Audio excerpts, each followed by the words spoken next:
మోడీ ఎందుకు భయపడ్డాడు? దేనికోసం భయపడ్డాడు? ట్రంప్ ఏం చెప్పిండు?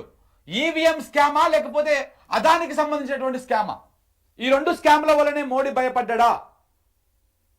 ఈ చర్చ బాగా నడుస్తూ ఉంది. నేను దేశ ప్రజల లోపల సోషల్ మీడియాలో కూడా ఆ ఈవీఎం స్కామ్ అనే దాన్ని స్కాము మోడీని భయపెట్టింది, ట్రంప్ ఇదే విషయాన్ని చెప్పిండు అనేటువంటి విషయాన్ని సోషల్ మీడియా వేదికగా కామెంట్ల రూపంలో పోస్టుల రూపంలో జనము వ్యక్తం చేస్తూ ఉన్నారు, అభిప్రాయాన్ని వ్యక్తం చేస్తూ ఉన్నారు. అలాగే అదాని విషయంలో కూడా అట్లనే అదాని స్కామ్లు ఇప్పటికే కొన్ని బయటకు వచ్చినాయి.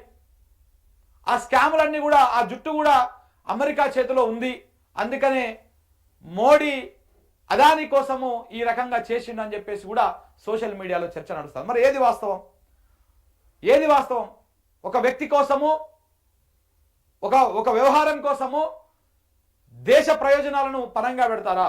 ఈ పాకిస్తాన్ ఎప్పుడు దేశంలో అశాంతి నెలకొల్పడం కోసము, మన జవాన్లను చంపడం కోసము, మన మన మన మన పౌరులను చంపేస్తా ఉంటే ఇవాళ ఏ ఒక్కరి కోసమో ఏ ఇద్దరి కోసమో ఇలా చేస్తా ఉన్నారా అన్నటువంటి చర్చ కూడా సోషల్ మీడియాలో కానీ ఇటు మెయిన్ స్ట్రీమ్ మీడియాలో కానీ కొంతమంది ప్రముఖుల నుంచి కూడా అభిప్రాయం వస్తూ ఉన్నది.